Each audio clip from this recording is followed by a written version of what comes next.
Albert Fritz's fate has been sealed after he resigned as a DA member amid a sexual misconduct scandal. This follows his axing as Western Cape Community Safety MEC. An independent investigation into sexual misconduct allegations made against Fritz found them to be credible. Fritz, for his side of things, says he's been denied a chance to give his side of the story, adding that his reputation has been tarnished. Dr. Holland Clinton is with Stellenbosch University's School of Public Leadership. He's our guest on the issue. Dr. Cloete, thanks very much indeed for joining us this morning. Still, an incredibly disturbing story once you read through the various details involved, the findings by this independent state prosecutor who was assigned to investigate the allegations against Albert Fritz, not least of which because of the portfolio he was in, community safety. Indeed. Good morning to you and good morning to your listeners. Just a correction, I'm with the University of the Free State and not with Stellenbosch University. Right. Apologies for that. Yeah, indeed. You know, it's always sad when leadership in that whole public office get embroiled in matters such as this. I have read the report last night, and indeed, MEC Fritz was given an opportunity to put his side of the story, and he was also allowed to call witnesses from my reading of the report. So it's not correct to say that he did not. He was not allowed to put his side of the story. Jennifer Williams, that's the advocate appointed to investigate these allegations. I mean, the report that she released, just painting an incredibly disturbing picture of, and this is a quote from the report, the evidence indicating a sustained culture of sexual objectification of women who worked in the ministry underpinned by an indisputable power imbalance. Given the details around the allegations against Fritz, not only Fritz, but several other people in his office at the time, how do you reckon the DA handled this from when the story, shall we say, from when the story broke? I think the DA must be commended for the way it has handled it. I think the Premier became aware of this, I think, somewhere in November, I think, if I'm not sure. Then he appointed a person to investigate. According to the report, about 18 witnesses were called and to give their side of the story. MEC Fritz was given opportunity. Remember, he first suspended him or asked him to just vacate his office, and then he was given an opportunity to present his side of the story. Now, the MEC or the Premier has now said that I've received the report, I've applied my mind, and the report concludes that it looks like MEC, the former MEC, is in fact guilty. All the evidence points to that a reasonable person would believe that the person did in fact or is guilty of the allegations put before him. What happens now? Because as I understand it, and you'll correct me, Dr. Cloete, no charges have been laid against Fritz by the women involved in this, in the allegations against him. What happens now, given that, as you say, the report is so incredibly damning? What should our officials be doing as a response to what's unfolded here? What? I didn't get the last part of the question. What should we do? What should happen in terms of law enforcement's response to this report? As you say, the evidence, at least insofar as it's contained in the report, is damning. I think the women now have an opportunity either and a choice.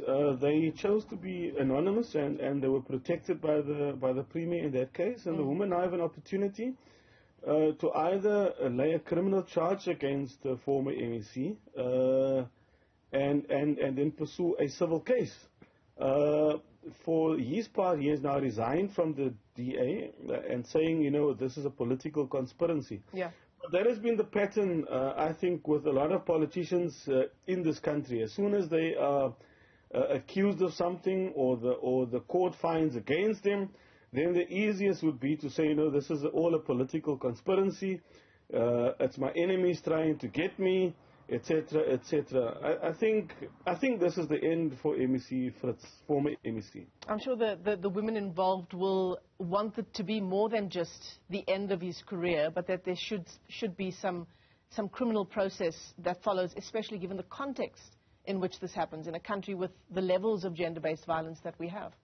No, I totally agree with you. I think, you know, if you look at the Me First movement, I think the allegations, or it's quite serious, it's damning, and so it's really up to these women within their support network. Of course, I think it's always difficult when a woman reports matters such as this. Because the MEC says, you know, these are my political enemies. It's all a conspiracy, and you paint these women almost as being malicious in how dare they challenge my authority, or how dare they go against me after I've been so good to them. It's almost the narrative and this patronage. And so it takes a lot of courage, I think, for a woman to go up against a powerful political figure such as the former MEC, who really preyed on vulnerable young women. Certainly, certainly. It's an incredibly difficult decision, certainly, for a woman to come forward with these kinds of allegations and to have their personal lives laid bare. Dr. Cloete, in terms of the political implications, let's move away from Albert Fritz and his reputation and his future. The DA itself, what kind of implications for the party? Look, Albert Fritz was the former acting leader. You remember Bongi Nkosi was asked to vacate his office as well, although he is back in the office of the Premier, I believe. Yes. So the acting leader, we've got an acting leader, and so the party will probably move swiftly to move away from the reputational damage that the party has suffered. But I think in the Western Cape, the DA remains intact. You know, the way they handled it, I can't fault them for the way they handled this matter. And the political implications, I think it's going to be very difficult for Albert Fritz to get back into public office, given what has happened. No, certainly. One just wonders for the particular constituency of Mitchell's Plain, which the initial report said many of the women who were, according to this report, groomed by Albert Fritz, coming from that constituency, which I believe he led for the Democratic Alliance. One wonders what the implications would be for the DA in that area in Cape Town. I think the DA will consolidate. The Premier will say, you know, these were the allegations. I've appointed a commission. I've acted swiftly. The matter didn't drag and drag and drag. There wasn't the perception of a political cover-up either. So the DA would explain to their constituents that this is how we've handled it. And I think I cannot fault them on the way they've handled the matter. The former MEC's comeback is that this is all part of factionalism, political conspiracy, that I am in fact innocent. Yeah. In the address that Alan Winde, the Western Cape Premier, gave, I believe it was just yesterday, or it was Monday, he said, This is a shocking violation of Albert Fritz's oath of office and the principles of our constitutional democracy. Dr. Holland Clinton, let me thank you for your time this morning as we try to unpack just exactly what this means for the Democratic Alliance, the political implications for Albert Fritz as well, and of course for the women concerned there. Dr. Cloete is with University of the Free State.